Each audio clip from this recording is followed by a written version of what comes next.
Hello, hello, hello. It is Thursday. I hope you guys had a great Thursday. I hope everybody is doing well. Thank you guys all for being here.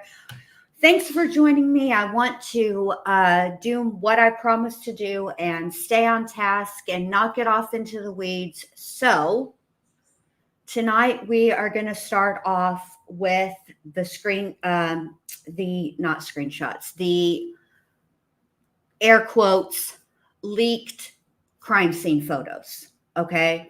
So a few people have asked me about these, asked me what I know, and I do know. And so I'm going to tell you, and I'm going to show you guys receipts, and hopefully this clears it up. So let's start here. There are two sets of crime scene photos, okay? One set of crime scene photos is available from the Greene County Sheriff's Office or Greene County, Missouri, through a FOIA request. If you guys watch the documentary, the first part in the intro, those photographs and any of the photographs that I used, like while I was live, when I did the lives about Gypsy and Nick, those crime scene photos are available upon request from Greene County. Those are the public crime scene photos. There is another set of crime scene photos. These crime scene photos would have been given to the defense for both Nick and Gypsy. They are part of their discovery, okay? These crime scene photos are much more up close, much more graphic. I mean, they're crime scene photos, okay? So how did those sets of crime scene photos get out? Okay. So back in 2019, when the act came out and there was a lot of hype around Gypsy's case again, there was Fancy Macelli's page, Facebook page and group called By Proxy. Natasha Cooper also had a Facebook group at the same time. In 2019, Fancy was the representative of the family. That's what she says. That's what they agree to, but that was back in 2019. At some point in 2019, well, not at some point, what happened was when Fancy and Tori did an interview with, I think it was In Touch, about Ken, there were some statements that were attributed to Fancy and Tori that Gypsy was not happy about. How did Gypsy know what Fancy said? Well, it's not that difficult. It's more than likely Christy read the article. They had a phone call. So what happened was Gypsy wrote Fancy an email through JPay. And then she wrote Natasha Cooper an email to read out loud to Fancy. Okay. But before that, when Fancy was still working with the family, Christy gave Fancy part of things from Gypsy's discovery. Okay. Now, how did Christy get Gypsy's discovery? A person's discovery, a defendant in a criminal case, their discovery belongs to them. It's their property. Okay. So after Gypsy took her plea, her discovery would have been released to her. It belongs to her. So Gypsy told her attorney, Mike Stanfield, hey, send the discovery to my stepmom, release it to her, which is what happened. So Christy has all of Gypsy's discovery. I don't know if you guys have seen, and I'm not going to play, but there is Gypsy's TikTok. She has a video up where she's surrounded by medical files. That's from her discovery. Okay. In her criminal trial, we don't have access to that because her case ended when she took her plea deal. And some of the stuff, because Nicholas Godejohn, yes, he had been to trial. Yes, his trial was over, but Missouri has a policy that when a defendant is still in the appeals process at the state level, which he still is, even now, there are certain things that they will not release publicly. Okay? So what Fancy did is she put the crime scene photos from Greene County on a Google Drive. That's why when you watch, if you've watched any of the lives that I've done or either part of the documentary, there are certain images and stuff that I have credited to by proxy. The other channel that also submitted a FOIA request and got the crime scene photos, Nick's interrogation, Gypsy's interrogation, Stephanie Goldhammer, and Mr. Goldhammer, whose name escapes me right now, which is Nick's mother and stepfather, their interrogation videos, the video surveillance from the motel, the video surveillance from the bus stop, that is crime for dummies. They got those public crime scene photographs. They got those other videos, okay? They released them on their YouTube channel. Fancy released her public crime scene photos from the FOIA request on a drive, on a Google Drive, okay? So after Fancy fell out with the family the first time, there's been a few fallouts, okay? So after Fancy fell out with the family the first time in 2019, Christy began speaking to Natasha, okay? And that's where this comes from, okay? Let me just open this up so I can show you. All right.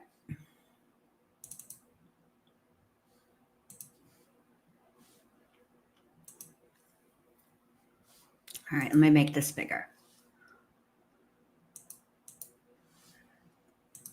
This is a screenshot of a group chat that I was in back in 2019, okay? I used to be a mod for Natasha Cooper way back then for about 6 weeks, from like April of 2019 to the end of August of 2019, a couple of months, okay? Maybe longer than that. No, because it was more like May. So June, July, August, 3 months, okay? 90 days. I don't even know that we would have made it to the K-1 visa, okay?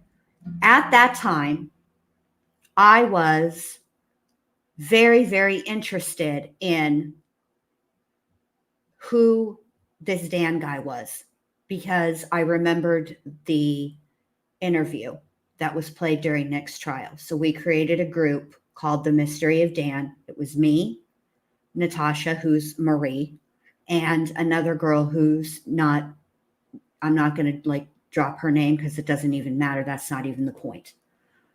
Natasha had gone to Missouri with the intention And she said she was going to get the files, the case files from Greene County. Okay.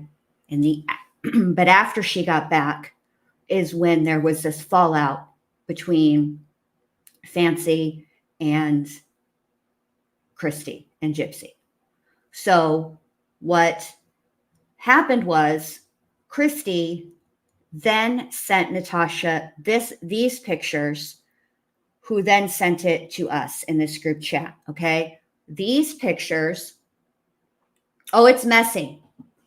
These pictures are of CD-ROMs, because that's how Greene County used to put their information out. You know, this was 2019. So they all came on CD-ROMs.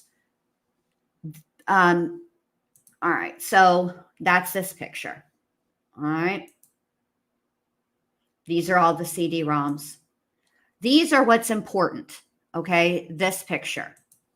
Here's crime scene. I'm on the wrong photo. Here's one set of crime scene photos. And as you can see, pages of bank records. This is where they kept their photographs. Okay. Here's an interview with Nick. Here's another interview with Nick. I mean, because the Nick's interviews, and so is Gypsy's, are really long just because, you know, they sat there for so long. Okay. So this is all Nick's stuff.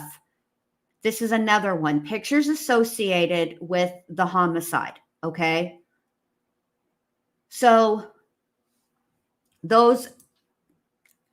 Natasha, after she sent those pictures, what Christy did was she put the crime scene CD-ROM in, and she straight took pictures with her phone and sent the pictures to Natasha.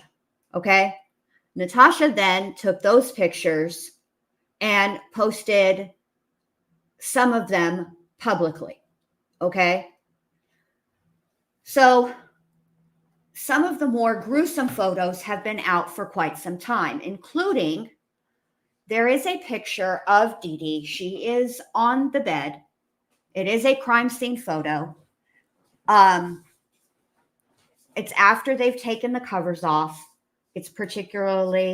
She's nude because her nightgown was pulled up. And it is to illustrate this V. It's not really a V. To me, it looks like your thumb and your index finger. But that's what it was to show. Both of them posted that picture with various redactions or non-redactions, one right after the other. And to be honest with you, I can't remember who posted which one first. Okay. So to say that these crime scene photos have been leaked is not accurate. So then I went to the TikToks because I was trying to figure out, well, what exactly are people talking about? Which crime scene photos are they talking about? Because there are two sets. One that was released to the public, one that was part of both of Gypsy and Nick's discovery that contained more crime scene photos that were not released publicly. So then I saw the Google Drive.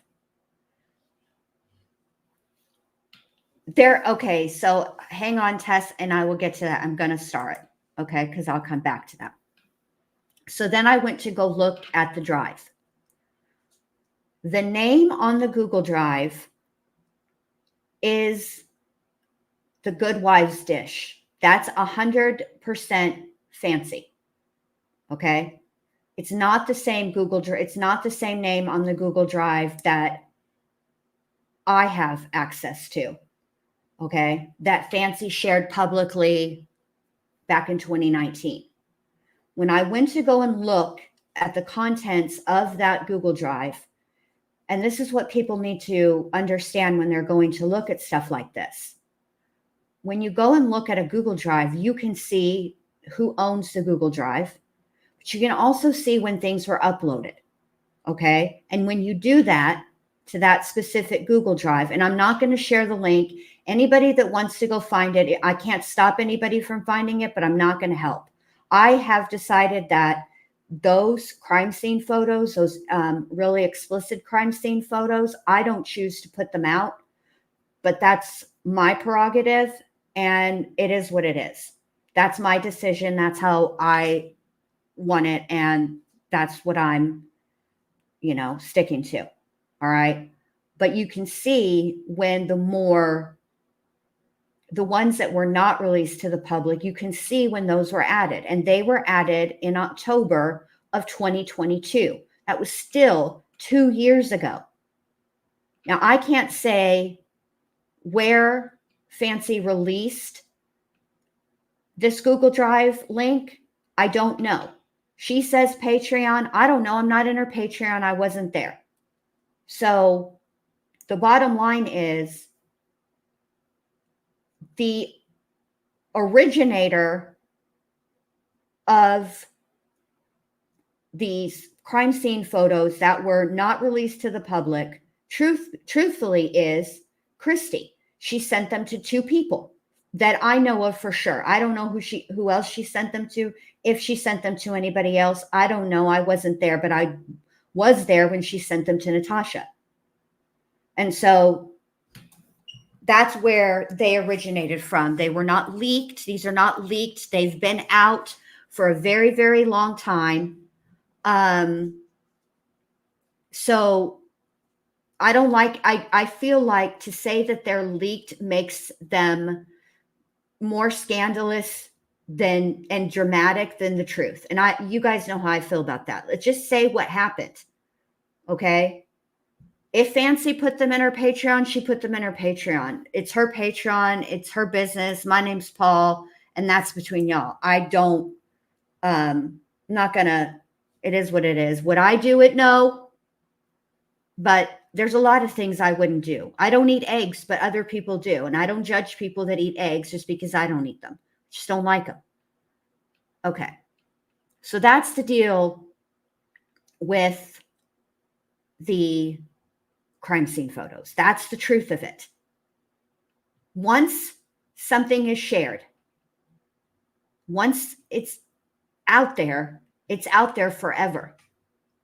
Once it's shared once, you no longer have control over the person that you shared it with, what they do with it, and if they share it with people, and on and on and on and on and on. So who knows how many times over since 2019, these pictures have been shared.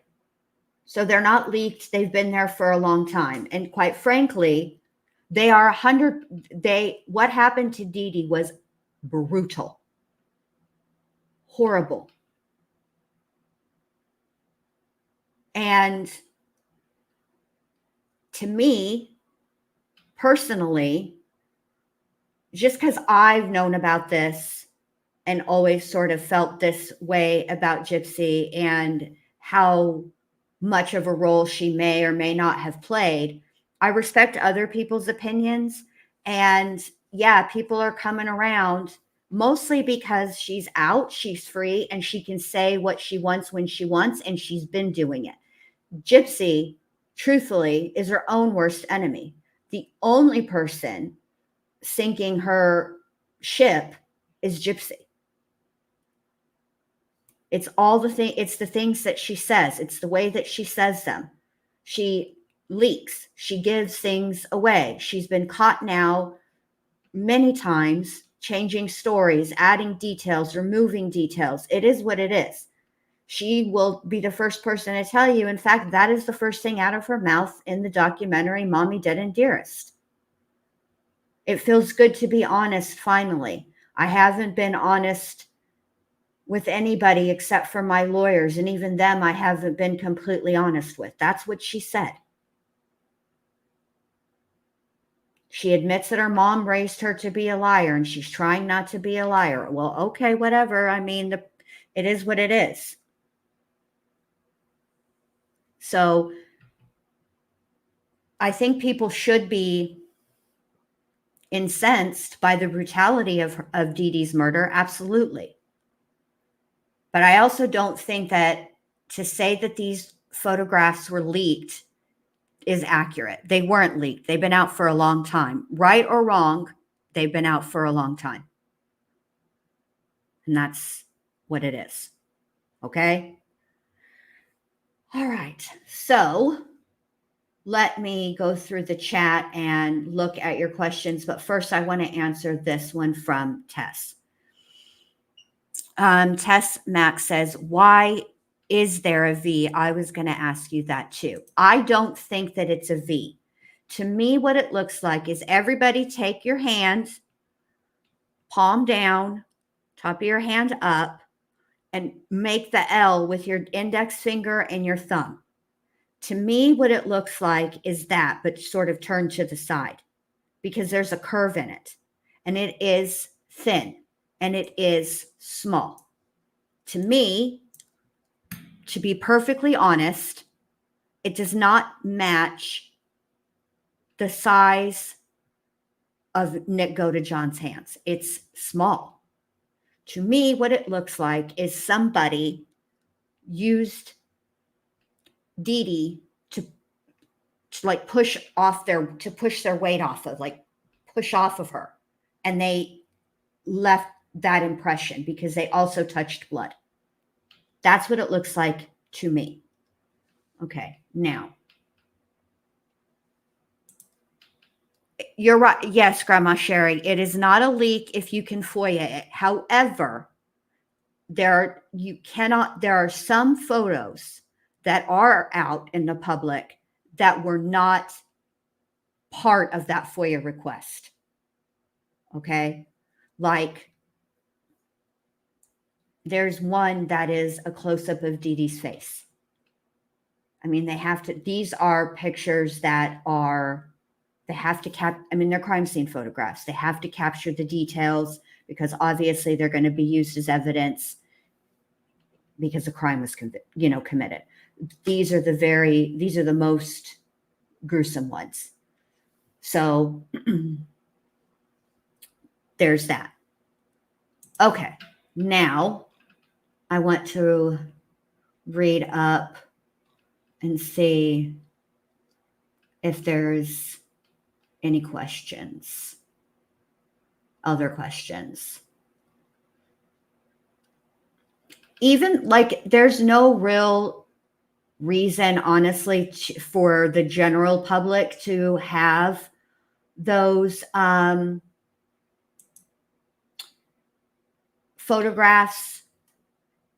I mean, what happened to Dee Dee was awful. It was brutal. And I feel that she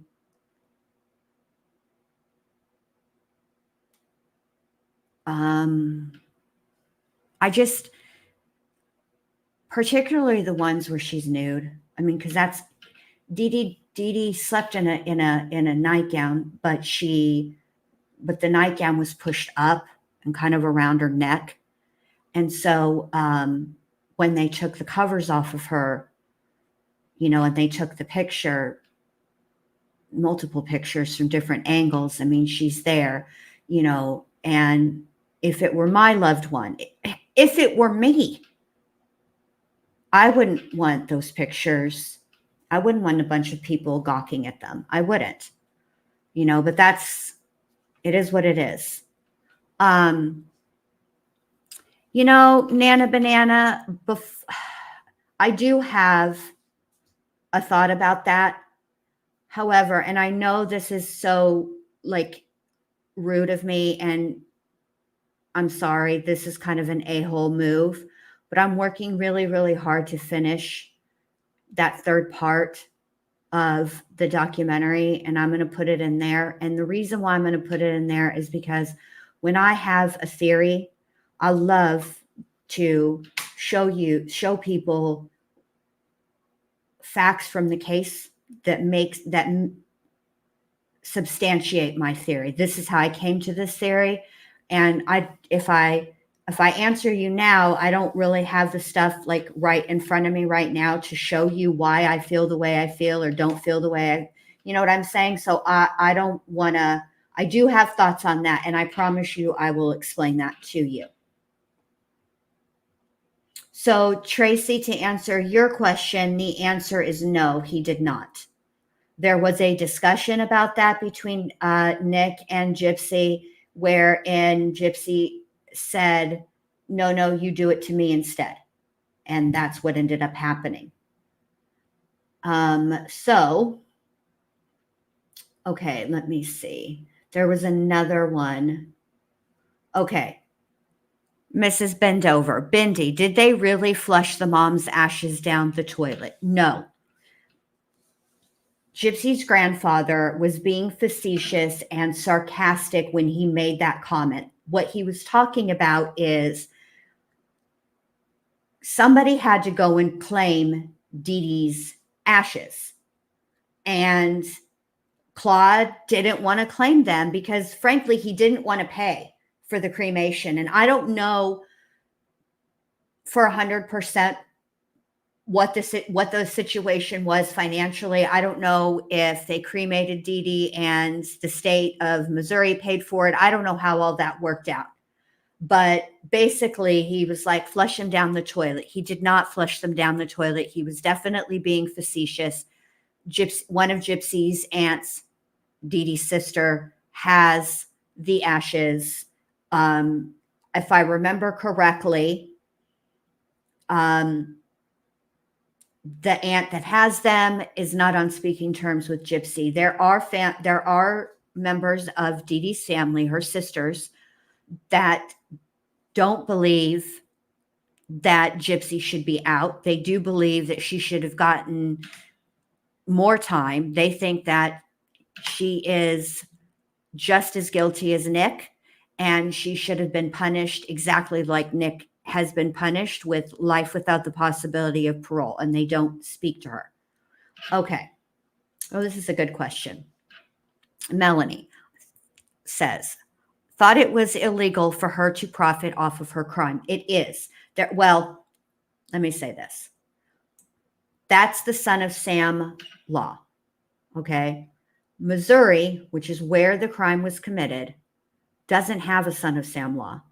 And federally, the son of Sam law has been overturned, as it has been ruled that it impedes on a person's freedom of speech. Okay. However, there are ways around the son of Sam law. And one of those ways is to not pay the person who is doing a documentary directly. It would be to pay, for example, if Gypsy were to receive an honorarium for her participation in Mommy, Dead and Dearest, rather than to put that portion in her name, her portion could be put in one of her step-parents, or her stepmother's name or her father's name. There's ways around it.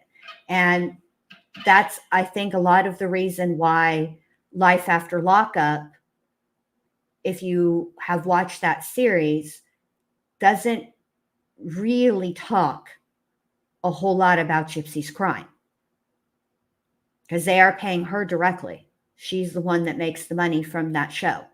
And so, even though there's not a son of Sam law in Missouri. So, let me see. Hey,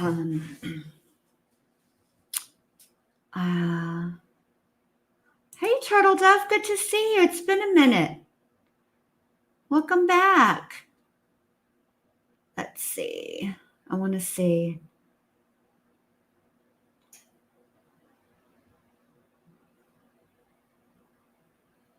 I think we're good. Yes. All right. We good on Gypsy? Everybody understand that there's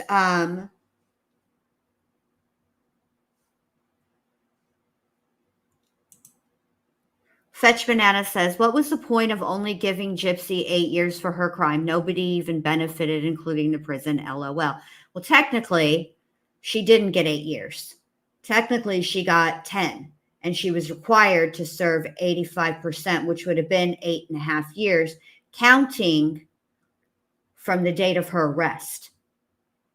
So she got credit for time served even before she was actually in prison. So that was her, that was her prison term. And personally, what I think happened is, I think it was a combination of many, many things. I think that Mike Stanfield should be given it props because he at the time was a young public defender, and he understood from the beginning the role that the media can play in a case like this, especially when you have a victim. And make no mistake about this, and this kind of irritates me, but I do see that things are starting to change with respect to Dee Dee, and I'm glad to see that. Dee Dee Blanchard is the victim in this case. She was brutally murdered. She's the victim. So I think when you have a victim who is an unsympathetic victim, it's advantageous to you to work with the media. And Mike Stanfield did that from the very beginning. Some of the very first motions that he made and Nick's attorneys made, the first motion that Mike Stanfield made was to sever the trials. He didn't, or sever, he did not want them tried together, which was smart. The other thing that happened is, while Mike Stanfield embraced the media, Nick's attorneys did not. They did not want cameras in the courtroom. They did not want the trial to be covered publicly like that. They didn't want cameras in the courtroom.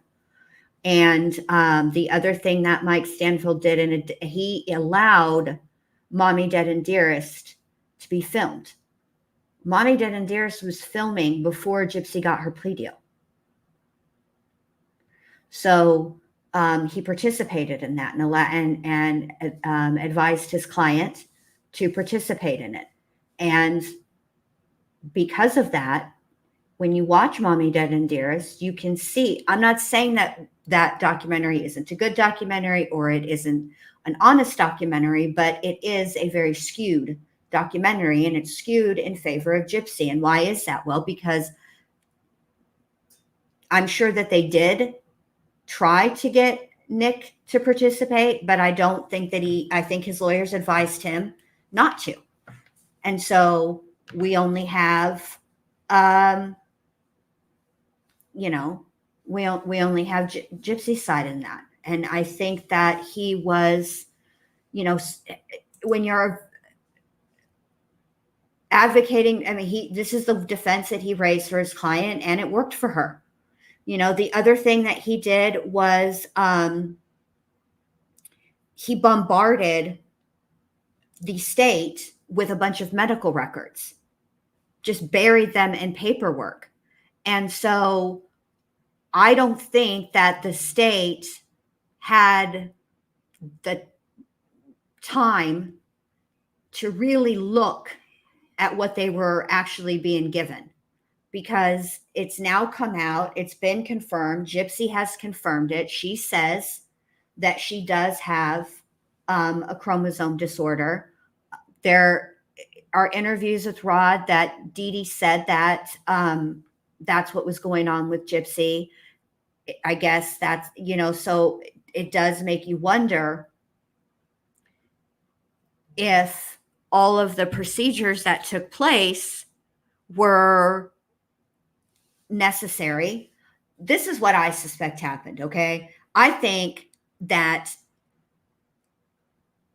the tests and procedures that were done were medically necessary. But I also think that Dee Dee was dramatic And I also think that Dee Dee was an exaggerator and she embellished. And I think that she definitely embellished to the public in an effort to grift, period. The end. That's what I think happened. That's how I feel about it. So there you go. That's, hold on a second. I need to find something for you guys really quick so I can look this next part up for you.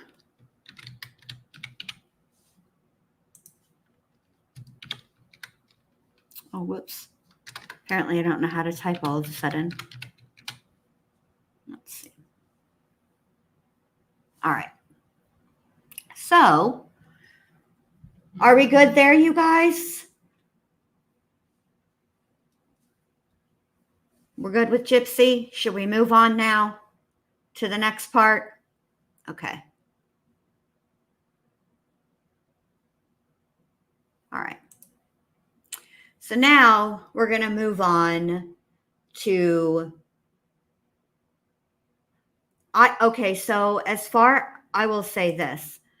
Cancer wheelchair pulling teeth for the cancer story, Dee Dee was abused. I think that Gypsy needed to have her teeth pulled. I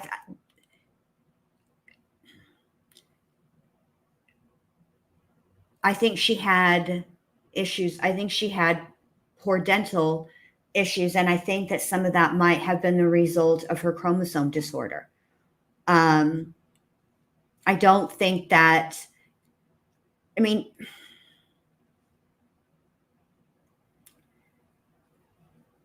that's just what I think. All right.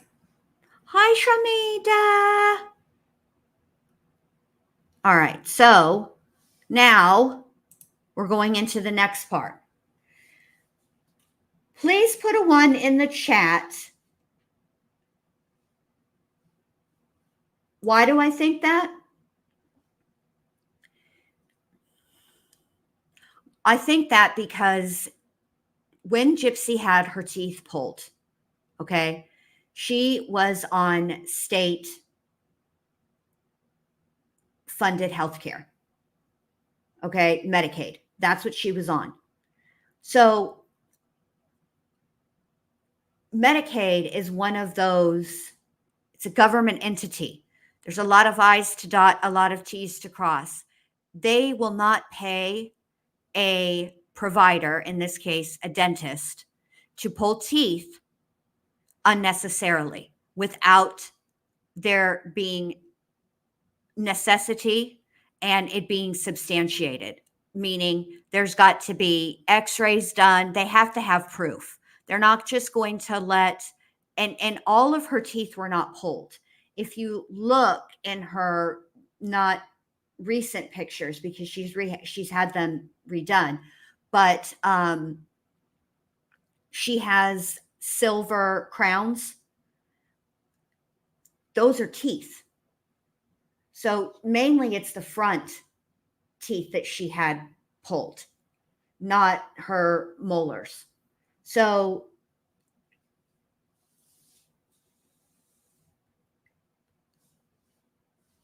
well, okay, so Angel says feeding tube as a teen, doctor said take it out, Dee Dee said no. I need to see that. I need to see it. I don't see any place. I would have to have that substantiated by a doctor, and I'll tell you with some medical records. And here's why: because everybody that's involved in this case has a motive to be less than honest. So unless I can see some documentation from a doctor telling Dee Dee that she had to have the feeding tube removed, and she said no, which, by the way, Gypsy was 23 when she committed this crime. Okay. She could have had the feeding tube removed herself if she'd wanted to.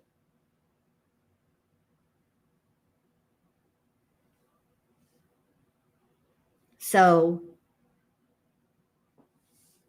That's just how I feel about it. And I know not everybody agrees. I know some people agree. I know some people disagree, and that's fine. We don't all have to, agree. I think this is my point, and then I'm going to leave it at that because I really want to get to this next part.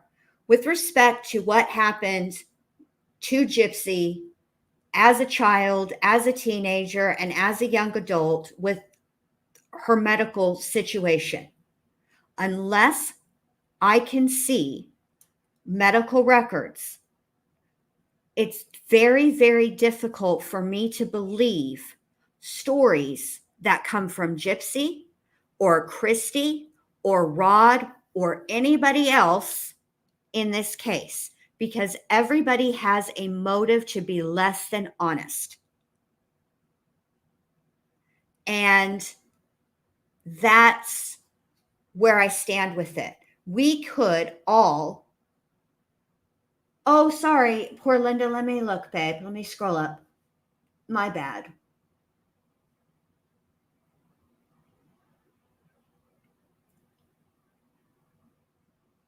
Hold on. Let me find poor Linda's comment so I can answer her.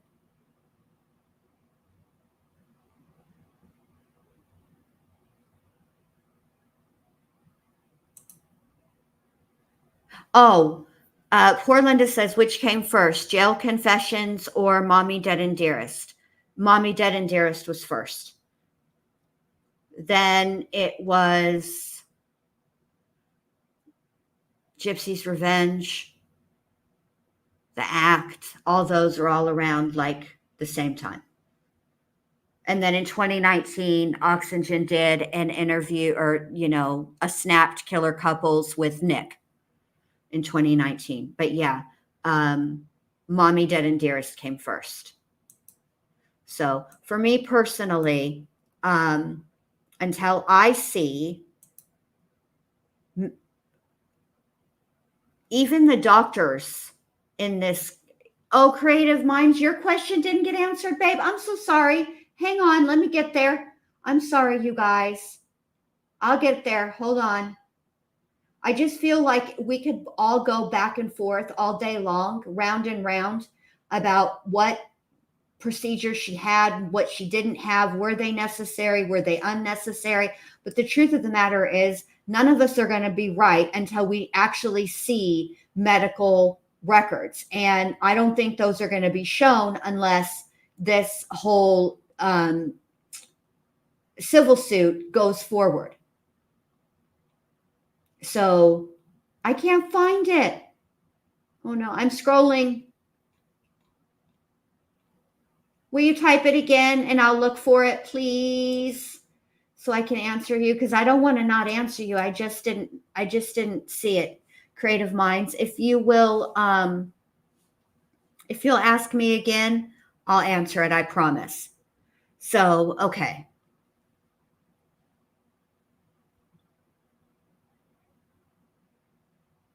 All right. So, who has been keeping up with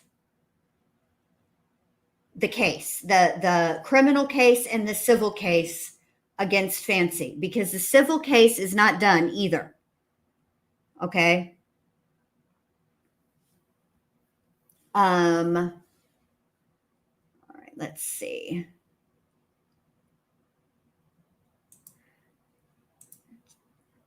Gypsy did go to school. She went to private school for quite some time. She went to school. Okay. All right. So let's start with the first case. Okay. This is the civil case. So let's start there. All right. On 6/28/2024, a motion to reconsider was filed. So let me open this and share it with you guys. This pertains to the civil suit, which was dismissed initially because the judge did not think that his courtroom was the proper venue. He wasn't sure that he had jurisdiction. Okay. Subject matter jurisdiction, actually. He wasn't sure that he didn't believe that he had jurisdiction over this case for a couple of reasons. One, because a lot of the allegations swirled around this contract that was signed by Gypsy between she and Fancy's company. I think at the time was called Mad Ginger Entertainment. And that contract is out of California and has says that it's governed by California law. So he wasn't sure that he had jurisdiction because of that right there. So then, okay, now I've got, before I get too much into it, I'm looking. Okay. Was she ordered to pay restitution or court fines and fees? If so, how did she do it? Okay, I'm going to put a pin in that because I've looked this up before and I should still be able to find it. She was ordered to pay restitution. It was not an incredibly large amount. But you can do it by having jobs in prison. So when you have a job in prison, what will happen, and you owe, they will take a certain amount out each pay period, and that goes to your court fees, your restitution, victims fees, that kind of stuff, and then the rest of it you get to keep. So there you go. All right, so this is a motion for reconsideration. Did I share this? Okay, are we ready to read this? So this was filed back at the end of June.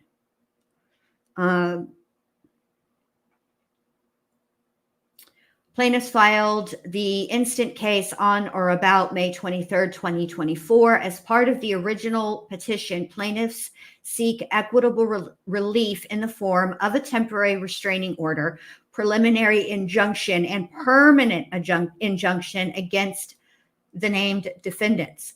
Plaintiffs request this court enter an order preventing defendants from continuing to make false representations about the plaintiffs and publishing private healthcare records / information of Gypsy Anderson.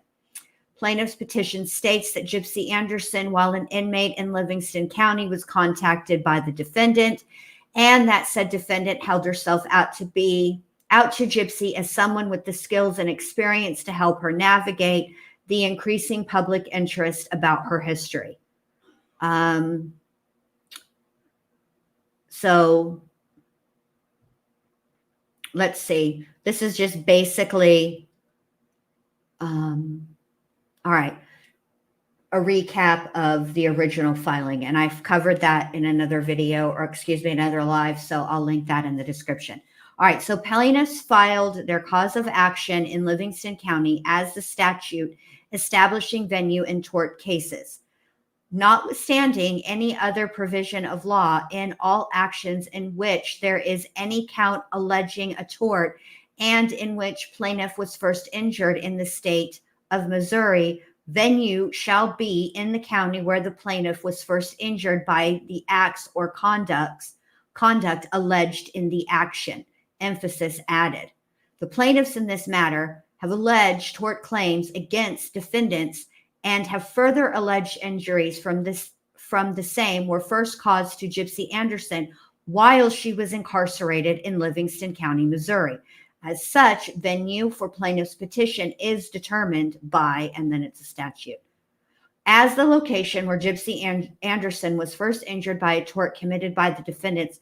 Livingston County is the proper venue for the plaintiff's petition pursuant to this situation here. On or about June 5th, this court held a hearing on plaintiff's motion for a temporary restraining order. At said hearing, the court dismissed the case sua sponte on grounds Livingston County is the wrong venue for the plaintiff's claims. Venue assumes jurisdiction and only relates to the locale where the trial is to be held. citing state, all these. Unlike jurisdiction, the venue for a case is determined by applicable rule or statute that determines which court is the appropriate forum for this case. If a circuit court determines that venue is improper, it has the ministerial duty to transfer the case to the county where venue is proper. So what he's saying is, if you're going to say that you don't have, this is not the proper venue, then you should transfer the case to the correct venue. Plaintiffs respectfully request this court reconsider its prior ruling dismissing the case for lack of venue. Plaintiffs request that the court maintain venue of the petition consistent with this statute. In the event this court finds the venue of plaintiff's claims case lacking in Livingston County, plaintiffs request the court transfer the case to the county where it finds venue is proper. Wherefore, the plaintiff respectfully requests this court grant their motion to reconsider dismissal of the case, to reinstate the case for further proceeding in the Circuit Court of Livingston County, Missouri, and for such other and further relief as the court deems just and proper. Okay? So that is that. And let's see what else is going on.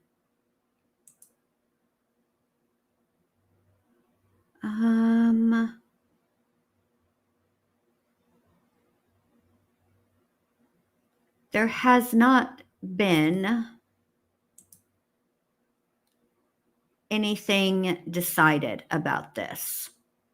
Let's see. So I guess the judge is still deciding on that.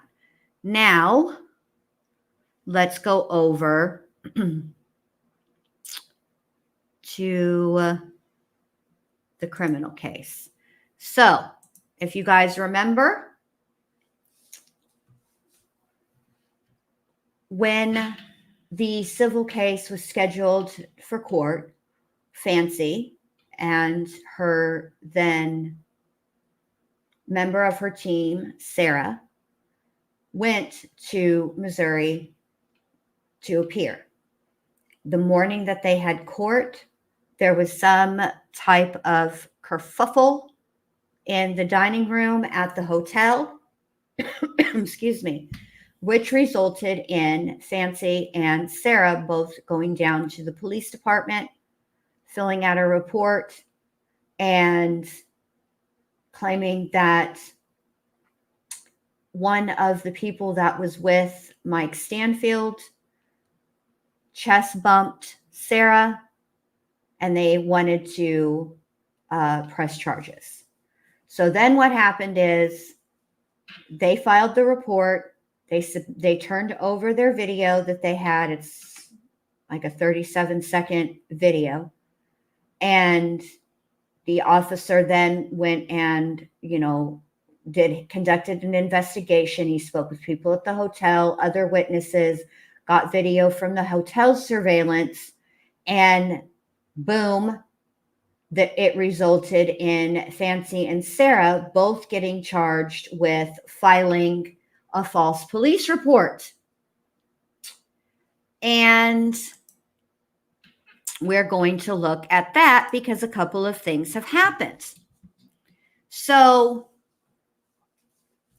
the summons was issued and the hearing was scheduled for July 17th, 2024. But in the interim, on 7/2 of 2024, April filed this. And I'm going to read it to you guys and share it with you guys. And also subsequently, the video has been released. So I will go and get the video for you. And then I will I'll play it and I will let you guys decide what you think. It's video from Sarah's phone. Okay. So here we go. This is before her first appearance on July 17th of 2024. To the Honorable Judge Lemur. Let me make this a little bigger for my old eyes. I'm writing to inform the court of several pertinent issues regarding the case filed on June 11th, 2024, in which a hearing is scheduled for July 17th, 2024.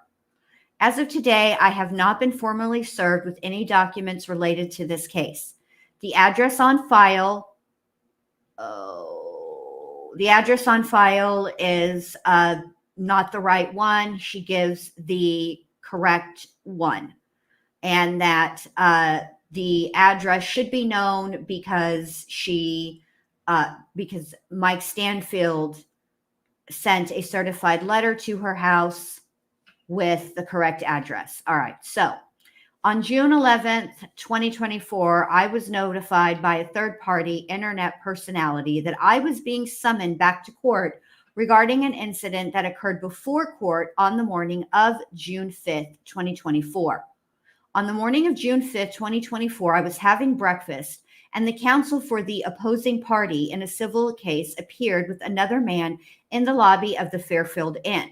An unidentified male party wearing a bright blue shirt and a striped tie yelled out at me from across the dining hall that it was inappropriate for me to hold my phone in my hand and that I needed to put it away. I proceeded to take 3 or 4 pictures from a great distance from this man in case anything happened. Approximately 15 minutes after the 2 men entered the lobby, my reporter, Sarah, who is employed with our company, the Good Wives Network, came down into the lobby. After a brief conversation with me and another independent podcaster, Sarah walked over to the men, introduced herself as a member of the media, and asked Mr. Stanfield if he would care to make a comment on our pending court case. Mr. Stanfield informed Sarah he knew who she was, that she was not a member of the media, and that if she did not walk away, he would call the police. Sarah continued to speak to Mr. Stanfield when she was engaged by the unidentified guy in the bright blue shirt. The man tried to intimidate Sarah by pushing her with his chest and invading her personal space. This was all caught on a 37-second video that was given to the police when the original report was filed. If you review in between seconds 20 to 24, blue shirt guy gets up from the table, approaches Sarah, and stands to the right of her shoulder, almost directly on top of her.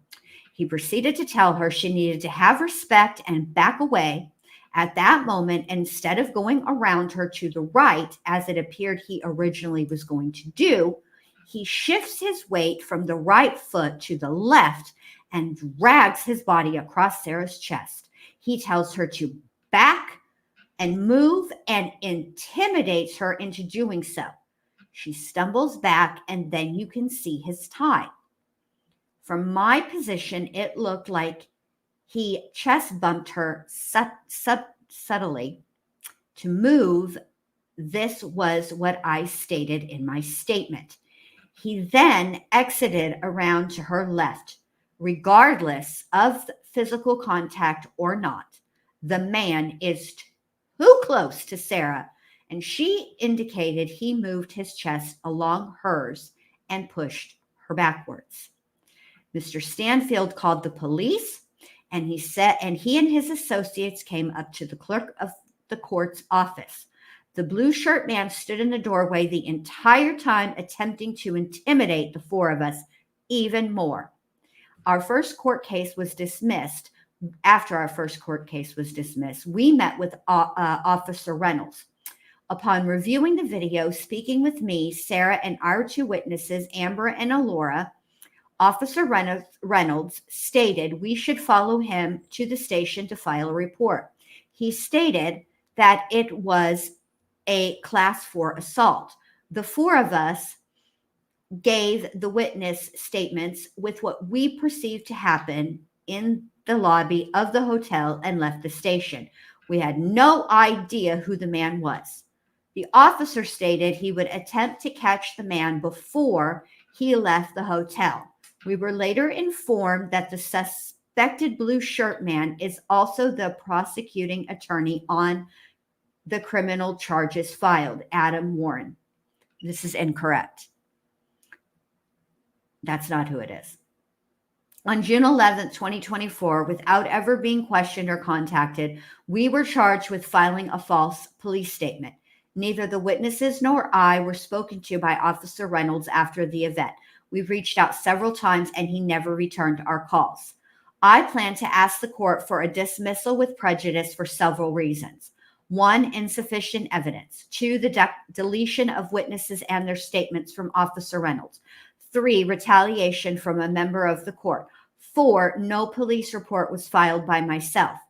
Given the circumstances, I respectfully request the following: a full dismissal of all charges with prejudice. All court costs and attorney's fee will be reimbursed by the plaintiff. That's the state. A full investigation into the misappropriate use of power by an official of the court. If I'm denied this dismissal, I ask the court to assign a special prosecutor to my case, as it is a direct conflict of interest for Mr. Warren to be both the prosecutor and the victim. I ask the court for a change of venue to a court that would give me a better chance at a fair and unprejudiced trial. I appreciate your attention to these matters and look forward to your guidance on how to proceed. Sincerely, April Johns, aka Fancy Macelli. Okay. First of all, he cannot guide you on how to proceed. He cannot give you advice as the trial attorney or the attorney presiding over your trial. Okay? So on 7/17, there was a plea or trial setting scheduled. It was scheduled for 9/4/2024, 9 a.m. in that same with Michael Leamer. State appears by prosecuting attorney Adam Warren. Defendant appears in person via WebEx. Defendant is formally arraigned, is informed of the misdemeanor charge, the range of punishment, the right to retain counsel, the right to request the assignment of counsel if unable to retain counsel, the right to remain silent, and that any statement made by him or her may be used against him or her. Defendant enters the plea of not guilty. On motion of defendant, cause continued to September 4th, 2024 at 9 a.m. WebEx is authorized. Basically, she wanted it dismissed.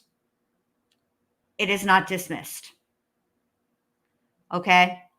So then in the interim between all of that, between the time that the charges were filed and the time that they got to court in July, Sarah and Fancy have broken up. They are no longer friends. They are both actively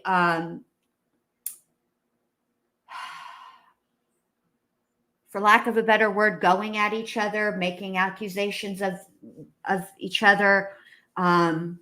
So they're not friends. The friendship door is closed. So on, oh, I wish they would show this. What is this? Hold on a minute. She filed something today, but it won't let me look. I can't open it. All right. Well, on 7/30/2024, this happened. Let me, excuse me. Let me share my screen.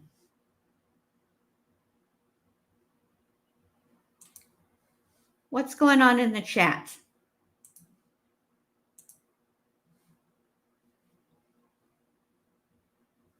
Let me make sure.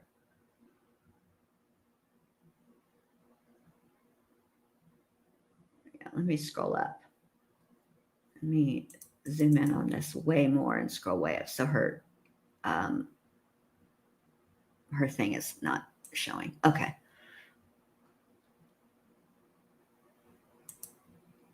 Everything's good? Okay, Shamida. Well, I don't want people to be... Okay, nothing? Okay. All right. All right. Everybody's getting along. We're all being nice to each other. Okay, good. All right. So here comes, now Fancy has filed something else. And this is what she has filed. To all parties concerned, I am writing to represent myself pro se in the case you have filed against me in Chillicothe, Missouri for allegedly filing a false police report. Under Rule 25.03, you are legally bound to provide me within 14 days of my request any arrest reports, incident reports, investigative reports, written or recorded statements, documents, photographs, video, electronic communications, and electronic data that relate to the offense for which the defendant is charged. I received my discovery file a few days ago. Inside were only the redacted copies of the statements from me, my co-defendant, our two witnesses, Officer Reynolds' statements, and the hotel clerk. Not included was a 37-second video taken by Sarah Anderson that I sent in to Officer Reynolds. I did not receive the surveillance footage from the hotel, any body cam footage from Officer Reynolds for any of the interviews he conducted with our witnesses and the alleged victims. No details of the interview with Mr. Hamilton nor Mr. Stanfield is found in the file. They indicated they were not interested in seeking charges. I, at this time, request these items post haste. I am asking the court to order Mr. Warren to. And then I don't know what she wants him to do because it's either redacted or that's how it came. I'm interested in speaking with Mr. Warren regarding an offer. I am willing to aid in his case against my co-defendant, Sarah. If he could contact me at his earliest convenience, I would greatly appreciate it. And there you go. So,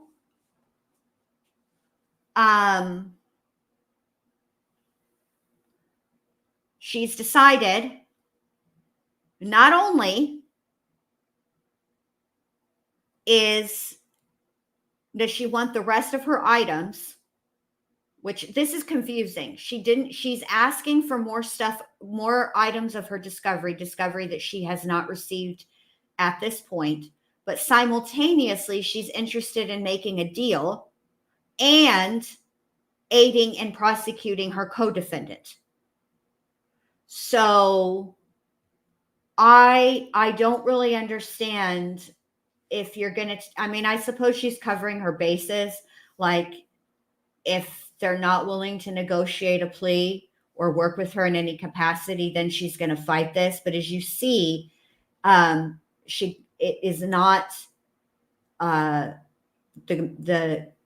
attorney that's prosecuting her is not the same, is not, as she refers to him, blue shirt guy. They're two different people. And so we are going to watch. Let me get over to the YouTubes so I can further present evidence and you guys let me know what you think. I have a few videos I'd like you to see. Let me get these for you.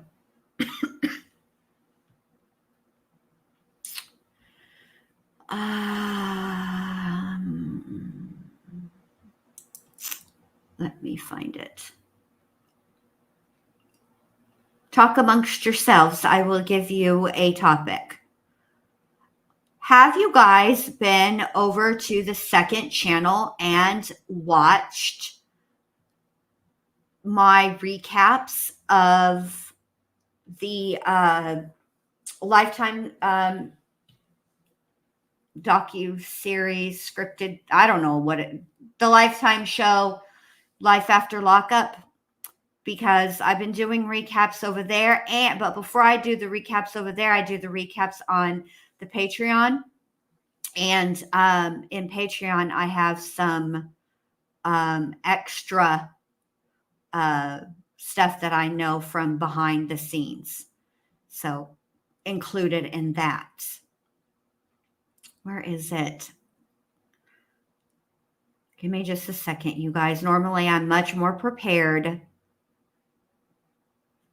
All right, it's this channel. Hold on. I need to go over here to.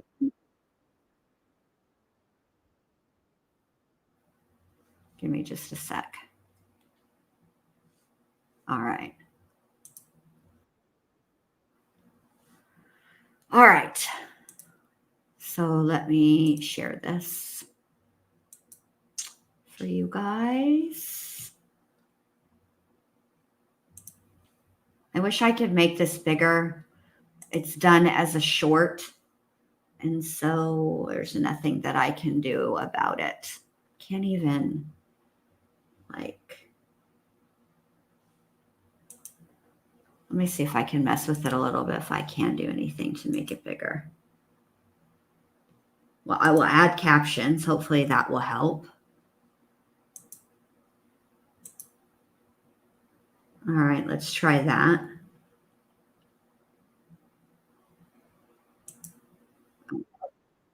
Help anything. All right. I don't like, stop playing when I'm not ready for you yet. All right, here we go. Let's watch this. I wish I could make this bigger. I'm going to practice with this at some other point and see how we can adjust this situation. But here we go. Guys, I am here with the media. No, you're not. You're here with Fancy, and you can step away from me, or I will have a police call. That's fine. We wanted to know if you wanted to make. You are. You can step away, or I will have a police call. Well, that's fine. We just wanted to know if you wanted to make a comment. You said no. You will step away, or I will have a police call, Sarah. I know who you are. That's fine. I do work. I do work for the. I do work for the media. He is not a member of the press. Yes, I am. Yes, I am a member of the press. Please call, please. Hi, good morning, guys. I am here with the media. No, you're not. You're here with Fancy, and you can step away from me, or I will have a police call. That's fine. We wanted to know if you wanted to make. You are. You can step away, or I will have a police call. Well, that's fine. We just wanted to know if you wanted to make a comment. You said no. You will step away, or I will have a police call, Sarah. I know who you are. That's fine. I do work. I do work for the. I do work for the media. He is not a member of the press. Yes, I am. Yes, I am a member of the press. Please call, please. All right.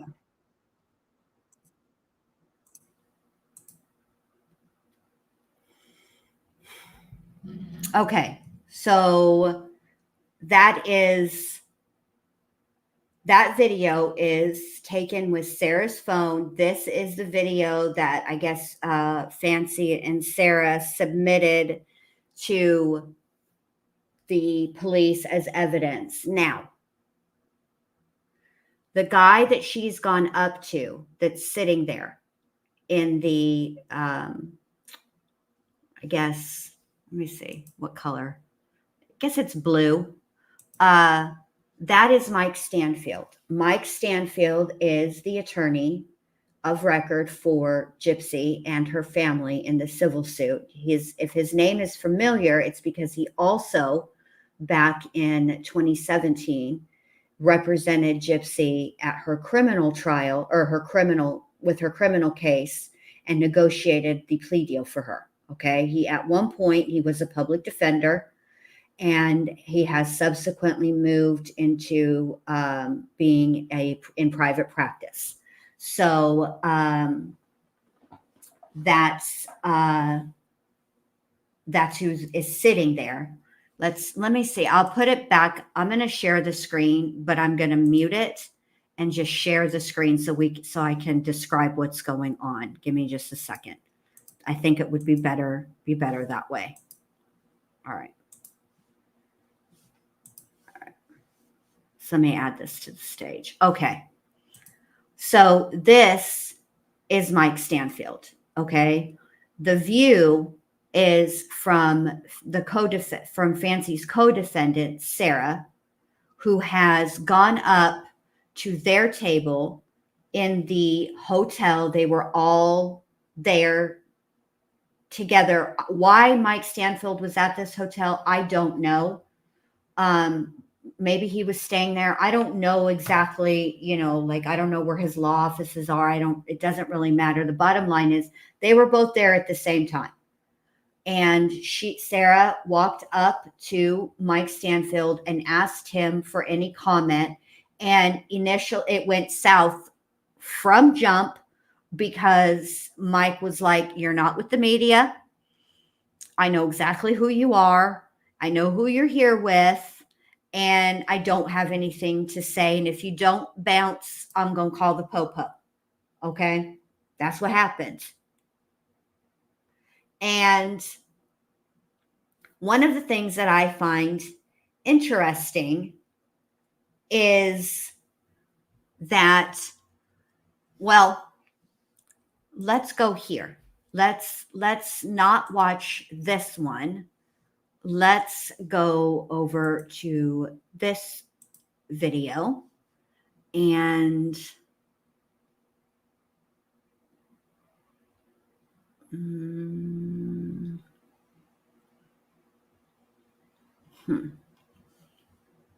must be, here we go. Okay.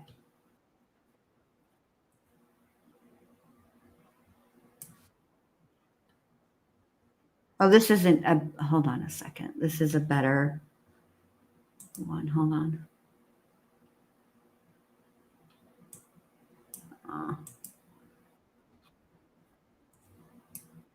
Okay. So we're going to go watch this video from that same channel. And I will put the link. Here is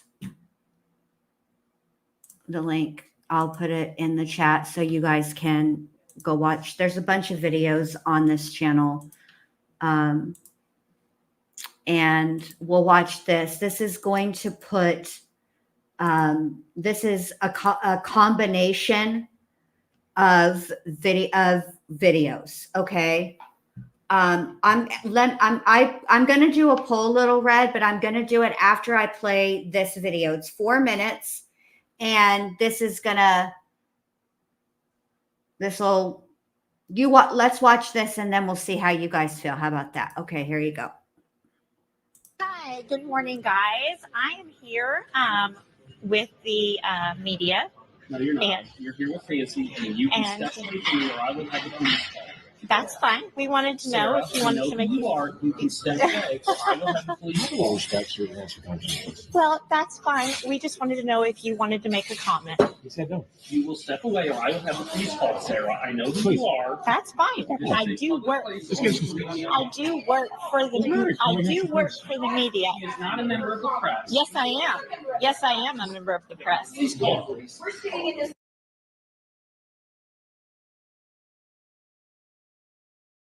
Oh, I'm muted. Okay. Did you hear at the very end whose voice that was in the background? That's Fancy's voice. And she is saying, we are members of the press. So, okay. I just wanted to point that out because I'm going to be fair about all of this. I mean, the truth is just the truth. This is my opinion. And let me say, at the end of the day, my opinion really isn't going to have an impact one way or another. The evidence is the evidence. Either the prosecuting attorney is going to work out some kind of plea with Fancy or he won't. And she will either go to trial or she won't. And no amount of anything that I say over here is going to impact what happens in Missouri. And I know that, but let's just see what's next. Right. Exactly. It does not matter what happened, why she was over here, whether my judgment call was good or bad. Doesn't whether matter. She was arguing. She was. Okay. Look, she was. And I've talked to her about it. Right. I even said, what I told you to do was I told you to walk over there, ask a simple question, get a simple answer. When you didn't get that answer, I yelled out at you to come back over to me and you didn't. You stood there and continued to argue with them. Does that excuse his behavior? No, it does not. But in the future, if someone tells you that they know who you are, that you're not a member of the media. Who gives a shit? But I am a member of the media, she says. I said, I don't give a shit. It doesn't matter what he thinks you're a member of the media or not. No. The goal was to get a comment. The comment was, I know who you are, Sarah. You're and with Fancy. You're with Fancy. Mhm. And if you don't step away right now, I'm going to call the police. Okay. And she said, ha, ha, ha, that's fine. She should have turned and walked away. Okay. This is Fancy. This is her, I guess, stating how she feels about all of this situation. Now, back when I originally presented what happened, because I only had limited information at that point, and Sarah and Fancy were still buds, and they weren't really going to say anything publicly. Clearly, that has changed. Okay. So I kind of left it alone. And then, I mean, they haven't been buds for a hot minute, but I haven't really said anything because I just, wanted to see what would happen. Sometimes me, I like to sit back and watch. I don't like to mix in. Okay. Now, but back when I covered this, so yes, this is Fancy. Back when I covered this originally, I said that I did not think that it was appropriate for either one of them to ask Mike Stanfield for comment at all. The correct thing to do, the appropriate thing to do would have been to reach out to his office and ask him for comment, not go up to him at, in the hotel lobby like that. I just didn't think it was appropriate. And obviously, Fancy agrees, but I do think in this live, what she's saying is, she should have walked away. She should have done this. I told her to get a simple question and she wanted to stand there and argue about being members of the press. Who cares? Well, but Fancy, the fact of the matter is we can hear in your video. It is Sarah's video, but it is the video that you two turned over as evidence to support your claim that Sarah was intimidated and chest bumped. We can hear you in the background saying we are members of the press. We can hear it. It is what it is. Oh yeah, Shamita comes with the spoon, but I don't mix in. No, I'm one of those, but I'll watch. And so that's my issue is the video shows what the video shows. Also, I have to say, now that I've seen the video, even in that initial correspondence where she's describing what she saw happen, what Fancy saw happen, I don't see any of the things that she says she saw in that video. Like there's no wobbling on Sarah's part. The camera doesn't shake. When somebody is recording with their phone and they move, you hear it. You know what I mean? Especially if they're jostled, there's that. So I don't hear any of that. Did he get close? Yeah, he did. Was he in her bubble? Yeah, but I don't think being in somebody's bubble is against the law. You have to actually touch them. So I don't think that happened. From that video, let me say this. From that video, if there's another video, if there's a different angle and it comes out and I see it and it shows something different, then I will change my mind, which I do frequently. I always, if there's new information presented that contradicts the first bit of information, then I'm apt to change my mind. But based on this video, what I can say is that it doesn't appear that the things that they said then happened. It doesn't look like what they said. I'm sorry, it just doesn't. So it is what it is. I've got more after this. We're just going to watch this because I also want to talk briefly at the end about Ken Katie, you know, without a crystal ball and all that stuff. So we'll get there, but let's finish this. Let's listen to Fancy explain herself. 100%. There is no and doubt even in my still, and even still, she was not freaking harassing them. She was a reporter doing what reporters do. Haven't you ever seen reporters? Do you know what normal reporters do? I didn't ask her to do that. And all she said back to him was that I am a member of the it media. doesn't matter. She was Okay. Again, Fancy, I have to disagree with you here. The fact that you had somebody from your staff or your team, or however you want to phrase it, go up to the attorney of record in a civil case against you is inappropriate. The right way to have done it is for you, if you were going to have Sarah ask any questions as a member of the media, the right thing to do, the appropriate thing to do would have been to reach out to their office for comment. And the fact of the matter is, because he represents the family in a case against you, Mike Stanfield was never going to give you a comment, period. Yes, Fancy is on YouTube. Her YouTube channel is called The Good Wives Network.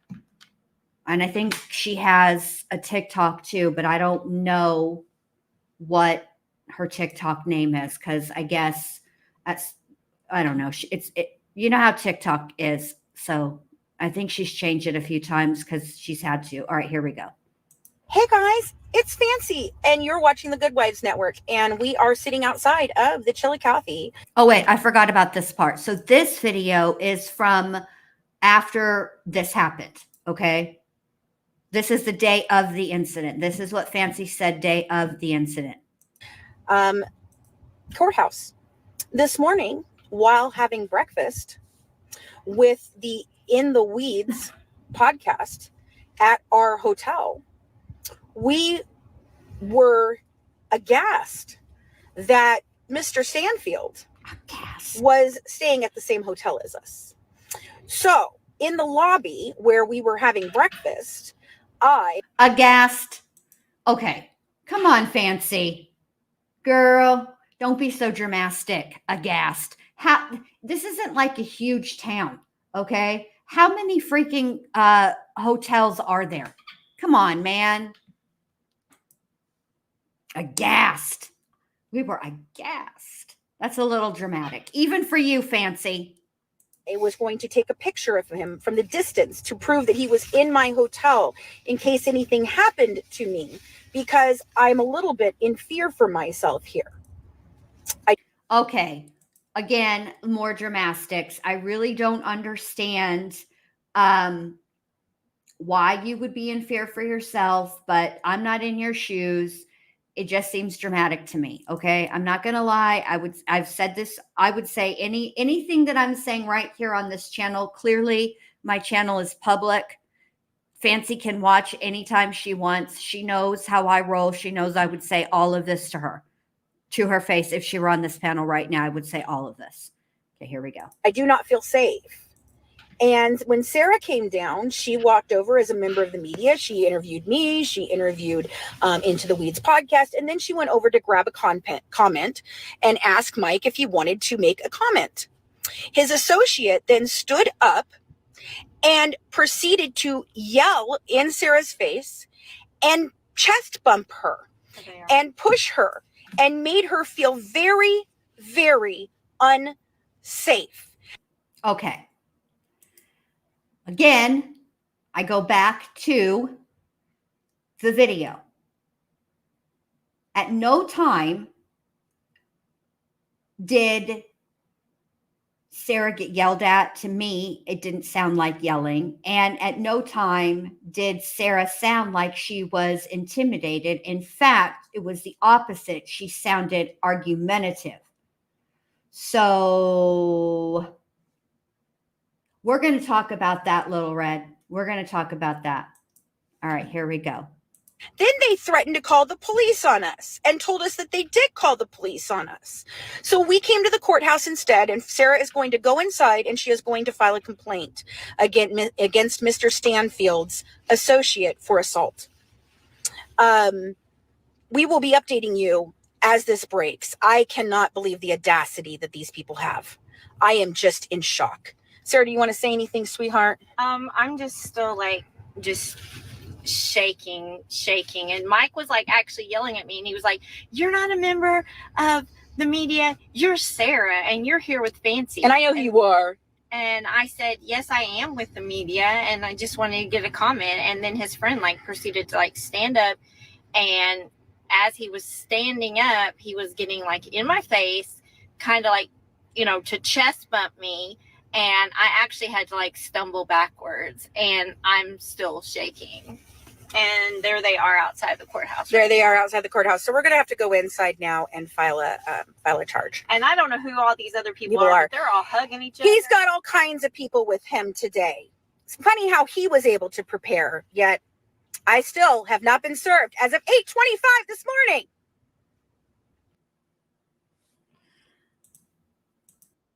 All right. So there you have it. Okay. I want to talk a little bit about what is going on without a crystal ball and all of that. And because Without a Crystal Ball isn't the first person that has had a falling out with Gypsy and her family and then started putting out things. Okay. The truth of the matter is, and Fancy knows I feel this way because I've said it to her. Fancy has been working, and she will say this, with the family since around 2017. So that's 7 years. 2017 plus 7 is 2024, right? So roughly 7 years. Let's 7 years, okay? And she's been sitting on this information with the medical records and crime scene photos and other things since at least 2019, because the first time that I ever came across Fancy was in a Facebook group where she proceeded to tell me I knew if I saw what she saw, then I would completely change my mind. And I said, well, then show me what you have. And that's where we were at. If you're not going to show me what you have that is going to change my mind, you're just going to tell me, then I'm not going to change my mind unless you can show me proof. And I've been listening to Without a Crystal Ball and the things that she has been sharing about her experience with Gypsy and Christy. And this is what I have to say about really both Fancy and Katie Joy. Their experience is their experience. They're, no longer friends with the family or friendly with the family, whatever the deal is. Okay. But at the end of the day, none of the information that they're sharing now is new to them. Okay. They didn't learn this yesterday and they're saying it today. Okay. None of it is, and none of the information that they have, when they heard the information, when they got the information, did they stand up right then and say, back the milk truck up? Hell no, I'm telling the truth, the end. No. What has happened with both of them is they've had a falling out with the family for whatever reason. I don't even give a rat's fat kneecap what that reason is. Okay. At the end of the day, that's what it is. They've fallen out with the family, and now all of a sudden they have all the information. Fancy, frankly, the truth of the matter is she has had everything that she's saying now. She's had all of those documents for years. Nothing about those documents that she's had. There's no new documents. Nothing has changed. She's just now reading them for the first time? I don't know. same with Katie Joy. Some of the stuff that she talks about that she's been told, she was told a long time ago, and she's just now saying anything. So, I mean, it's great that she is saying her experience or whatever, and she's telling her truth and whatnot. But at the end of the day, if she had not, I have to ask this of Katie and of Fancy. If you guys had not fallen out with the family, would we even know any of this stuff? That's what I'd like to ask them. So that's where I stand with all of that. I think that, so Shmita says, I've been listening to Katie and she does put out her side, but she doesn't show any receipts. So I have a hard time believing it to be the full truth. I think that at the end of the day, honestly, Shmita, I don't know, I think they're telling their perception of how events occurred. I think that's what Katie is doing. But unlike me, I didn't have to go in my messages from 2019 and find that screenshot for you guys to show you. Here is the conversation that I was part of. Here is where those discs, the pictures of the discs were sent. I do have another screenshot of the actual crime scene photos that were shared in that chat. But again, if I were to put them up, then wouldn't I just be publishing the photos myself as well? You can, so I just feel like, to me, it seems like when the falling out happens, I think they're telling the truth. Let me be very clear. I think Fancy and Katie are without a crystal ball. They're telling what happened. Okay. And they're telling the truth of it. But what I don't understand is, why did you wait until there was a falling out? You've both said repeatedly along the way there were multiple red flags. Okay, so why are you just now saying something? Why weren't you? I mean, listen, I can get down with, okay, maybe I let a year or two of red flags go.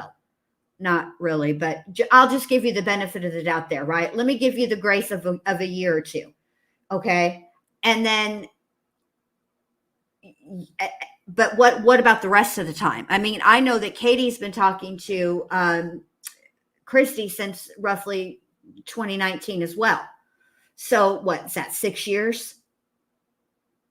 So, or 5 years, almost 6. So like in all that time, it took you 5 years to figure, there were a bunch of red flags over the course of 5 years, and you're just now saying something. To me, it's I don't like when people in general, right? Because we see this on YouTube all the time.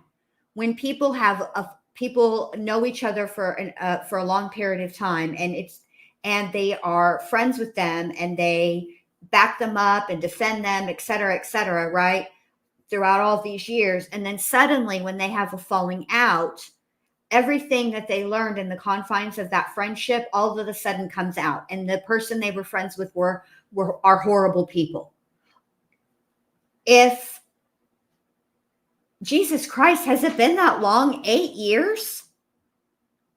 26. Oh my God, it has. Jesus. Yeah, but Fancy said 2017. So from 2017 to 2024 is 7 years, is it not?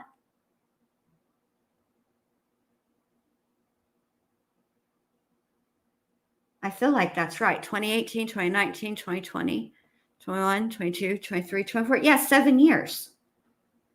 And same with Katie Paul, same with Without a Crystal Ball. She says she's been talking to the Blanchards and friends with the family since 2019. That's 6 years. right? 20, 21, 22, 23, 24, 5 years.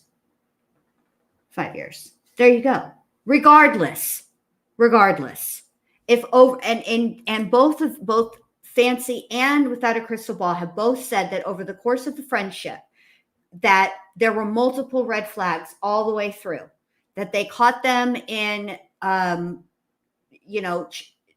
changing of a story. They were told one thing at one point and another thing at another point. Okay. So why didn't you say anything then? That's where I just don't like that.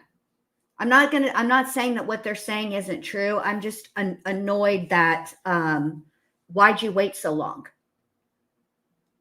Why'd you wait so long? You know, and this is another thing that I will say.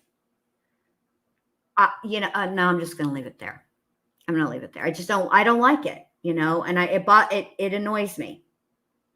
So there you go. That is basically all I have for tonight. All of the opinions expressed in this live are for entertainment purposes only and to provide commentary and criticism. Nothing I say is going to impact any civil or criminal cases. Best of luck to anybody that is suing and is being sued. At the end of the day, the courts will sort it out. It'll all come out, whether it's civil or criminal. It'll all the truth will come out. I would be sure and if I were you, I would exercise my right to remain silent, and that's my best advice. So, anywho,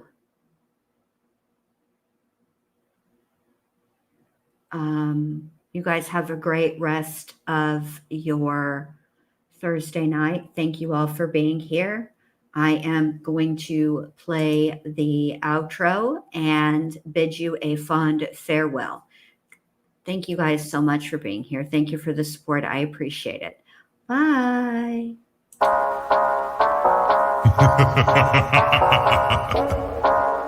Cause it's Friday, you ain't got no job, and you ain't got shit to do.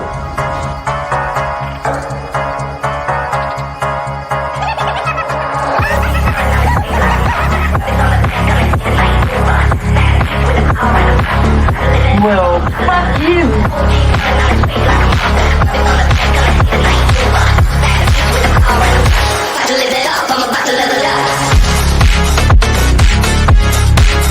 No malicious intent or effort was towards it. No malicious. Finish her.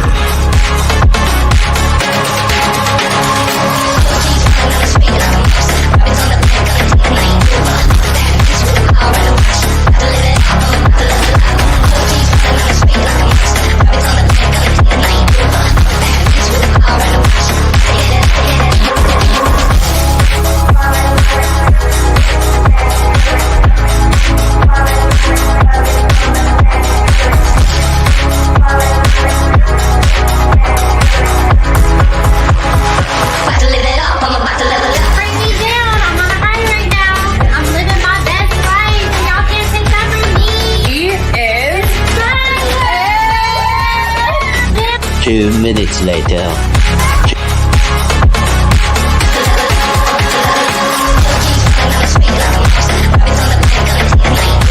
We all do a little match sometimes.